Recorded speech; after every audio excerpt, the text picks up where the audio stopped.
이제 체크포인트 살펴보고요. 또 오늘 장에서는 어떤 종목 눈여겨보면 좋을지 추천주까지 소개해드립니다. 토마토 투자클럽의 최현주 전문가 모셨고요. IS의 박수범 이사 함께합니다. 안녕하세요. 안녕하십니까. 예, 그러면 첫 번째 체크포인트 알아봅니다.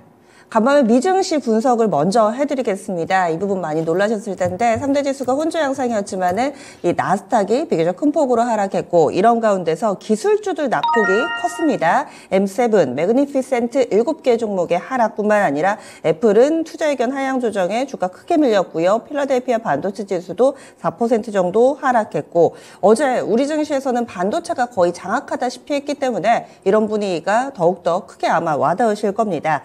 박수범 이사님, 지금 네네. 이런 흐름이 우리 이 반도체주들에게는 어떻게 영향을 미칠지 그리고 전체적으로 미증시 내에서 기술주들이 약했던 배경도 좀 짚어주세요. 네, 오랜만에 필라델피아 반도체 지수가 크게 좀 조정을 좀 받았습니다. 그러다 보니까 미국의 나스닥을 좀 주가 상승에 지수 상승에 좀 영향을 주었던 매그니피센트 7이 다 같이 조정을 좀 받는 분위기였는데. 제가 봤을 때는 특별한 이유는 없었어요. 너무 많이 올랐기 때문에 그동안 계속해서 꾸준한 상승 추세를 만들어줬던 부분들이 일부 차익 실현 매도 물량이 좀 나왔다라고 보여집니다. 하지만 그 부분들이 지속적인 차익 매도 물량이 나오는 시점은 아니다라고 좀 판단하고 있고요. 그렇기 때문에 지금 시장에 대해서 우리가 너무 크게 염려스럽게 볼 필요는 없다라고 말씀을 좀 드리고 싶습니다. 아무튼 국내 시장에도 일단 시장 자체가 코스피 코스닥이 갭 하락으로 시초가가 형성되긴 하겠지만 지수상 그래도 종목별 요즘 어제도 제약바이오 쪽 그리고 반도체 쪽 너무나 좋았죠. 물론 오늘 반도체 쪽이 갭 하락으로 시작되겠지만 요즘은 그런 것 같아요. 12월 달에도 그랬고 11월 달에도 그랬고 반도체가 갭 하락으로 시초가가 형성되면 그걸 또 물량들을 받아서 다시 플러스로 전환시키는 경우가 굉장히 많았습니다. 그렇기 때문에 그런 부분들도 우리가 한번 좀 기대해보자라고 말씀드리고 싶네요. 네. 그래서 기술적인 움직임이다. 그동안 워낙에 가파르게 올랐기 때문에 이 연초에 약간은 좀 쉬어가는 모습을 보여줘서 이런 움직임이었지만은 우리 증시는 워낙에 반도체가 요즘에 강하기도 하고 조정을 받을 때 대기 매수세가 강력해서 대세 지장은 없을 거다. 일단 이렇게 이야기를 해주시네요. 하지만 장 초반에는 약간 좀 밀려서 출발할 수 있다라는 점 이렇게 체크해 주시면 될 것 같고요. 다음 두 번째 포인트 넘어가겠습니다. 두 번째로는 최현주 전문가가 가져왔습니다. K조선 조명해 보겠습니다. 올해는 탱커선 수주 증가가 기대된다. 이렇게 조선 섹터를 바라볼 때 예전에는 LNG선 그리고 컨테이너선 이렇게 조금씩 나눠서 모멘텀이 나오죠. 올해는 탱커선. 어떤 업체들이 여기에 또 주력으로 기술을 가지고 있는지 이 부분이 또 주가에 어떻게 영향을 미치게 될지 분석해 주실까요? 네. 탱커선이라고 하면은 조금 용어가 좀 낯설을 수도 있는데 유조선이 탱커선이에요. 그런데 이제 지난해 이제 12월 초 기준으로 보면은 글로벌 탱커선 연간 발주량이 전년 대비 2배 이상 지금 증가를 했습니다. 발주량이 지금 급격히 늘어난 배경은 러시아산 원유 수입 제재로 인해서 유럽 측에서 중국하고 인도 등에서 수입량을 늘렸기 때문인데요. 지금 최근 3년 동안 LNG선하고 컨테이너선 발주는 폭발적으로 늘어났는데 탱커선은 이제 수요에 비해서 충분한 발주가 이루어지지 않아서 발주량이 올해 같은 경우는 상당히 좀 늘어날 것으로 일단은 전망이 되고 있습니다. 일단 탱커선 하면은 가장 주력으로 하는 업체는 우리나라에서 이제 현대미포조선이고 한국조선해양, 삼성중공업도 일부를 하고 있고요. 현대미포조선은 작년에 이제 LNG선, 컨테이너선 수주가 증가하면서 그쪽이 주력이 아니다 보니까 상대적으로 주가 상승이 나오긴 나왔지만은 조금 미비했는데 올해 같은 경우에는 탱커선 발주가 크게 늘어난다면은 현대미포조선은 가장 큰 수혜를 볼 수 있지 않을까 그렇게 보고 있고요. 차트를 보시더라도 최근에 다른 조선주 대비 조금 흐름이 좀 더 좋다 그렇게 보고 있고 어제 같은 경우에도 상승을 했어요. 어제 한국조선해양 같은 경우에는 주가가 좀 올랐다가 좀 빠졌는데 한국조선해양도 차트 보시면은 박스권 지금 현재 돌파하는 움직임. 나왔는데 어제는 조금 밀렸는데 추세적으로는 아직까지 추세 살아있다라고 보고 있고요. 삼성중공업도 최근 주가 흐름이 조금 부진하긴 했는데 좀 트러블이 있었죠. 뭐 그런 이슈들이 있었기 때문에. 그런데 주가는 뭐 조만간 한 8,000원대 다시 한번 테스트하지 않을까 그렇게 보고 있습니다. 그런데 조선 섹터를 바라볼 때 유가와 연동이 원래는 좀 많이 되잖아요. 그래서 정비례하는 그런 대표적인 섹터 가운데 하나로 최근 들어서 국제유가가 좀 많이 하락하고 있는데 이 부분은 어떻게 좀 영향을 받게 될까요? 지금 뭐 국제유가가 아주 급락을 하지는 않고 있어가지고 저는 WTI 기준은 오늘 같은 경우에도 네. 지금 국제유가가 조금 빠졌어요. 그쵸. 지금 한 1.7%? 해서 지금 WTI 기준으로 70달러에 와 있는데 저는 국제유가는 당분간 뭐 한 60달러 중반에서 80달러 정도 그냥 박스권 나올 것이다. 국제유가 뭐 더 이상 뭐 60달러 아래, 뭐 50달러 아래로 크게 빠지지 않는 이상은 뭐 그렇게 영향을 받는 거는 좀 미비할 것이다. 그렇게 보고 있습니다. 네, 어차피 유가는 박스권 내에서의 흐름이기 때문에 이것보다는 탱커선 수주 증가에 주목하면서 그러면 토픽은 현대미포조선 보시는 거죠? 그렇죠. 예, 알겠습니다. 이렇게 조선 섹터 내에서도 바뀌는 트렌드를 좀 기민하게 점검해 보시면 좋을 것 같고요. 다음 포인트 넘어가겠습니다. 다음으로는 저희 조금 전에 말미에 유가 얘기했는데 여기에서도 좀 연장선에서 볼 수 있는 부분입니다. 지금 홍해 쪽에서 여러 가지 글로벌 선사들이 무기한으로 홍해를 지나지 않겠다, 우회 운항하겠다라고 발표한 가운데 이럴 경우에는 해상운임 인상이 불가피해집니다. 거의 뭐 2배 정도까지 올리겠다, 뭐 이렇게 이야기가 나오고 있는 상황인데요. 그리고 또 지정학적 리스크 나오고 이런 상황이면은 유가가 통상적으로는 좀 오를 거라고 생각을 많이 했는데 유가는 또 계속해서 뒷걸음질 치면서 WTI 기준으로 간밤 70달러 선 턱걸이를 하고 있는 상황입니다. 어떻게 해석해야 될까요, 박수범 이사님? 네, 뭐 보통 이렇게 운임이 좀 올라갈 것 같으면 유가가 올라가는 게 정상적인데 그만큼 지금 이제 간밤에 이제 유가가 내려온 건 아무래도 경제 지표가 좀 좋지 못해서 좀 내려온 게 아닌가라고 좀 생각하고 있고요. 미국에서 지금 현재 뭐 12월 때 S&P 500에 대해서 얘기가 좀 나온 게 제조 PMI 지수가 47.9가 나왔습니다. 원래 예상했던 것보다 예비치 좀 하락을 했다라는 부분들이고, 이런 부분들이 좀 얘기가 나오다 보니까 아무래도 제조업 쪽에 생산량이 좀 점점점 줄고 있다라는 부분들, 이런 부분들은 경기가 좀 약간 조금, 다운되지 않겠냐라는 부분들에 있어서, 유가 하락을 좀 볼 수 있는 부분이고, 해운주들이 지금 현재 홍해를 좀 건너지 못하다 보니까 운임을 좀 올리겠다는 얘기가 프랑스 해운사인 이제 CGM에서 좀 얘기가 나왔어요. 그렇기 때문에 이런 흐름들로 인해서 머스크도 운임을 좀 올릴 것으로 보여지고요. 국내로 따지자면 HMM 쪽에서도 운임을 올릴 것으로 보고 있어서 그렇다면 오늘 같은 경우에는 HMM이라든가 아니면 펜오션이라든지 그리고 흥하해운이라든지 여러 해운사들이 있지 않습니까? 그쪽을 우리가 좀 바라보고 대응하셔도 오늘 하루 좋은 결과가 만들어낼 수 있다라고 말씀드리고 싶네요. 네. 그래서 해운 섹터 긍정적인 시각으로 봐주셨는데 이 부분은 단기적인가요? 아니면 조금 더 홀딩하면서 바이앤홀딩도 가능할까요? 이 부분 같은 경우에는 이게 지금 이제 정치적인 이슈고나 보니까 이 부분들 어떻게 마무리가 될지는 좀 어려운 것 같습니다. 네. 그리고 지금 현재 예멘의 후틴 반군이 계속해서 지금 지나가는 배들을 지금 계속해서 어떤 식으로든 공격을 하고 있다 보니까 이 부분이 어떻게 좀 정리가 되기가 상당히 좀 껄끄럽고 어려운 상황인 것 같아요. 그러다 보니까 지금 유럽 국가들도 마찬가지고 미국도 마찬가지고 연합으로 해서 이제 홍해를 좀 지키려는 움직임은 나와주고 있는데 생각보다 아직까지는 그 위험성에 비해서는 아직까지 뭔가 지금 현재 정리가 안 되는 분위기인 것 같습니다. 그래서 당분간 이 흐름이 단기적으로 끝날 것 같지는 않고 좀 더 기간이 길어질 가능성 한 달에서 2달 정도 좀 더 길어지지 않겠냐라고 판단하고 있습니다. 예, 알겠습니다. 이어지는 포인트 마지막으로 보시죠. 오늘은 여러모로 좀 이슈들이 유가에는 다 영향을 좀 받습니다. LCC, 저가 항공사들 볼 텐데요. 지난해 실적 역대급이었다라고 기사들이 하나둘씩 좀 나오고 있습니다. 이 부분이 또 2024년에도 좀 이어질지, 이 실적과 관련해서 현재 주가 수준에는 반영이 좀 돼 있는지 최현주 전문가님 분석해 주시죠. 네, 지금 저비용 항공사들, LCC들 같은 경우에 지금 아직 24년 결산 실적 안 나오고는 있지만은 조만간에 나올 것으로 보고 있는데 뭐 역대급 실적을 달성했을 것으로 지금 전망이 되고 있습니다. 뭐 주요 LCC사들 같은 경우에는 모두 이제 매출 1조 원 클럽에 가입할 것으로 전망이 되고 있고요.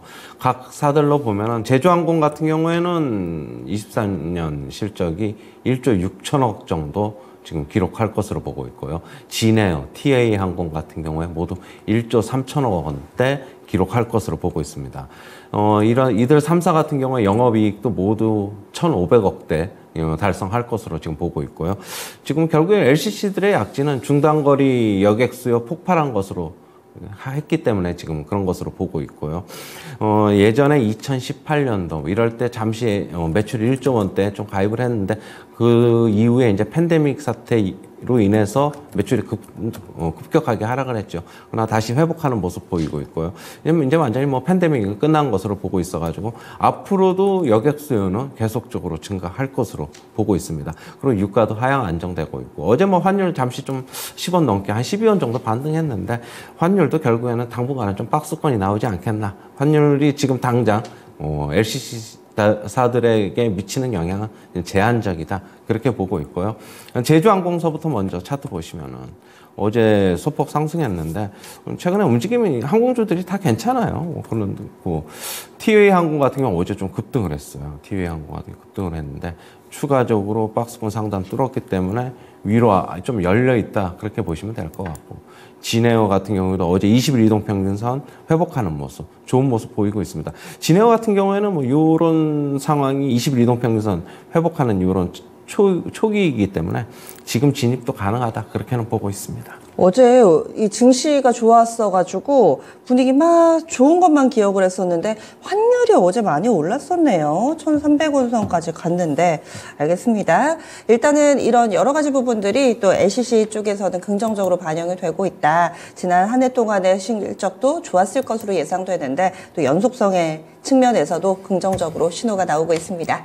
오늘은요, 추천주 보기에 앞서서 목표가 도달 종목 3종목 있습니다. 빠르게 보겠습니다. 최현주 전문가가 지난 10월 25일에 제시했던 덴티움이 2차 목표가까지 도달이 됐습니다. 이 종목 차트 보시면은 매수 시기가 참 절묘하죠. 저점 부근에서 잘 잡았습니다. 10만 원대에 사가지고요, 2차 목표가 14만 원까지 올렸는데 어제 14만 5,300원까지 터치하면서 수익률은 이제 40%를 넘어서고 있습니다. 최현주 전문가님, 3차 목표가 주시나요? 네, 뭐 일단은 고령화가 계속되면서 임플란트 수요는 계속 늘을 것으로 보고 있어요. 중국이 뭐 최대 시장인데 지금 덴티움한테는 네. 중국도 고령화가 빠르게 진행되고 있어가지고 앞으로도 계속 긍정적이다라고 보고 있고 3차 목표가 16만 원 제시하도록 하겠습니다. 16만 원. 참고로 박수범 이사도 얼마 전에 이 종목 추천주였습니다. 그때 목표가 15만 원 주셨고요. 그리고 또 최현주 전문가 16만 원까지 계속해서 덴티움에 대해서는 기대감이 높아집니다. 두 번째로는 12월 달에 제시했던 종목도 한 달도 채 안 돼 성과를 내고 있는데요. 바로 레이크 머티리얼즈 12월 12일에 제시됐던 종목 15,000원대 사서 목표 주가가 18,000원대였는데 어제 거의 2만 원 가깝게 갔거든요. 수익률 30% 어제 고점 기준으로 이렇게 나오고 종가도 목표가를 상회하는 가격에서 형성이 됐습니다. 레이크 머티리얼즈는 어떻게 할까요? 레이크 머티리얼즈 일단은 3차 목표인가요? 2차 목표까지요? 예. 21,000원 제시하도록 하겠습니다. 이 종목도 홀딩입니다. 그리고 한 열흘 됐네요. 지노믹틀입니다. 1월 22일에 제시됐던 종목이고 사실 거래일수로 치면 중간에 크리스마스, 연말 연초 다 빠져가지고 10거래일이 채 안 됩니다. 18,000원대 사서 22,000원 목표가 훌쩍 뛰어넘은 23,000원대까지 갔습니다. 역시나 이 종목도 단기에 수익률이 30%에 육박하는데요. 지노믹트리는요? 암 진단 키트, 특히 이제 대장암 진단 키트를 주로 생산하는 업체인데 최근에 대장암 발병률이 좀 많이 높아졌어요. 특히 젊은 층들에게도 많이 좀 높아져가지고 진단 키트 수요가 꾸준하게 늘어나고 있습니다. 그리고 제약바이오 그런 강세에 힘입어서 같이 좀 올라가고 있는 것으로 보고 있고요. 25,000원 목표가 제시하도록 하겠습니다. 네, 지노믹트리는 벌써 11거래일 연속해서 상승하고 있습니다. 이렇게 또 연말 연초 열심히 수익률 사냥하고 있습니다. 네, 포트에 아직 수익 내는 종목이 없다 하시면은 오늘의 추천주 귀 기울여 주세요. 먼저 박수범 이사님 어떤 종목 소개해 주실까요? 네, 제가 오늘 좀 종목을 좀 가져놨는데, 아무래도 지금 현재 간밤에 보시다시피, 111이라든가, 지금 이제 뭐, 노보노디스크라든가, 그리고 뭐, 머크라든가, 뭐, 대체적으로 좀 제약바이오 쪽이 좀 강세를 좀 보여줬습니다. 뭐, 국내에서도 지금 현재 강세의 흐름이 좀 이어나오고 있는데, 뭐, 그 중에서 또 한 종목을 좀 가져놨습니다. 한미약품을 좀 가져놨고요. 한미약품 같은 경우에는 지금 현재 뭐, 분위기가 기술적으로도 그렇고 너무나 분위기가 너무나 좋습니다. 뭐 동사 같은 경우에는 아시다시피 오랫동안 연구 개발에 상당히 좀 집중해왔고요. 그 매출의 10% 정도를 연구 개발비로 쓸 정도로 아주 뭐 그동안 라이센스 아웃도 많이 했었고, 물론 라이센스 아웃을 했다가 다시 한 번 더 뭐 철회되면서 권리가 철회되면서 이제 여러 가지 잡음도 2015년, 뭐 2013년 좀 있었습니다. 뭐 그렇긴 하지만 계속해서 동사 같은 경우에는 신약 개발을 집중적으로 좀 해 나가고 있고, 뭐 그 부분에서도 지금 이제 메시죠, 메시. 우리가 그 비알코올성 지방 간염인데, 우리가 일반적으로 이제 술을 드시지 않는 분들, 네, 그런 분들을 이제 우리가 비알코올성 지방 간염이라고 표현을 합니다. 이 메시 부분에 있어서 지금 현재 하나의 또 글로벌 리딩 기업으로서 이 회사에서 지금 현재 약품이 두 가지가 있습니다. 두 가지가 있는데, 그 약품을 통해서 뭐 2025년 정도 되면 이게 좀 상용화될 가능성이 상당히 높다라고 좀 보고 있어요. 그런 부분들과, 그리고 최근 이제 노보노디스크도 마찬가지고 111도 마찬가지고 위고비라든가 지금 현재 제품들이 너무나 좀 현재 매출이 너무나 잘 나오고 있습니다. 그리고 그 시장이 엄청 커지고 있다는 거죠. 지금 이제 진행형입니다. ING예요. 그렇기 때문에 우리나라에서는 지금 현재 가장 지금 당뇨, 비만, 뭐 이런 부분에 있어서는 한미약품이 가장 오리지널 제품을 개발해서 제일 빨리 내놓을 가능성이 좀 높아서, 그 부분들이 최근 제약바이오 분위기가 좋다 보니까 한미약품도 좀 주가 상승 흐름을 좀 잡아주고 있다라는 말씀을 좀 드리고 싶습니다. 자, 그렇다면 한미약품 제가 차트를 보면서 좀 잠깐 좀 설명을 좀 드리도록 하겠습니다. 자, 차트를 보면요, 그동안 작년부터 해서 뭐 재작년에도 마찬가지고 거의 상단으로는 33만 원을 돌파하지 못하는, 계속해서 올라가면 밀리고 올라가면 밀리는 그런 흐름들을 좀 박스피 움직임을 좀 보여줬어요. 그리고 하단 부분에서는 27만 원 정도로 해서 계속해서 지지가 만들어지고 다시 올라가고 이런 부분들이 좀 반복이 되는 모습들이었는데, 이제는 박스피 상단을 정확하게 돌파했고, 그 돌파 흐름들이 현재 어제도 상승했고, 작년 하반기 12월 말에도 꾸준한 상승 흐름을 보여주고 있습니다. 이렇게 오랫동안 행보구간, 박스피 움직임을 보여주다가 그 박스피를 돌파하는 흐름들이 나와주게 되면 단기 급등 패턴을 보여줄 가능성이 높다라는 거죠. 그렇다면 동사 같은 경우에는 지수가 하락한다, 올라간다랑 상관없이 자체적인 성장 모멘텀으로 상승할 가능성이 상당히 높으니까요. 지금 현재 한미약품 기술적으로도 수급적으로도 상당히 좋다라고 말씀드립니다. 그럼 가격 전략 어떻게 세울까요? 네, 가격 전략 바로 말씀드리겠습니다. 가격 전략 지금 증권사 리포트들도 좀 요즘 나오는 거 보니까 뭐 50만 원 정도 제시하고 있는데, 저 또한 50만 원을 한번 좀 제시해 보도록 하고요. 네. 자, 그리고 지금 뭐 현재가 저는 매수 가능하다고 보고 있고, 손절 가격은 30만 원 제시하도록 하겠습니다. 예, 알겠습니다. 목표 주가는 50만 원, 손절 라인 30만 원. 이어서 최원지 전문가님, 오늘의 추천주 알려주세요. 네, 반도체 소부장주 TSE인데요. TSE 같은 경우는 테스트 소켓, 그다음에 OLED 검사 장비 업체입니다. 지금 고마진 제품의 판매가 확대되면서 수익성이 올해 개선될 것으로 보고 있고요. 작년 3분기 실적이죠. 3분기 실적 같은 경우도 증권사 컨센서스 대비 상당히 잘 나왔어요, 실적이. 그 다음 4분기 실적도 그럼 한번 기대해 볼 만하다, 그렇게 보고 있고, 지금 메모리에서 비메모리로 전환하면서 고객사 다변화가 진행 중인데요. 고객사 다변화 진행 중이고, 그 다음에 뭐 신규 고객사 확대가 계속되고 있어가지고 긍정적이다, 그렇게 보고 있습니다. 어제 뭐 반도체 소부장주들 뭐 급등했는데, 이거는 어제 한 3%, 4% 정도 올랐는데, 오른 것도 아니다라고 보고 있고, 앞으로 계속 상승 가능하다라고 보고 있습니다. 매수가는 51,000원 이하에서 잡으시고요. 네. 목표가는 59,000원, 손절가는 44,000원 제시하도록 하겠습니다. 네, 오늘의 추천주 제약바이오의 한미약품, 그리고 반도체의 TSE, 이렇게 두 종목까지 소개해드렸습니다.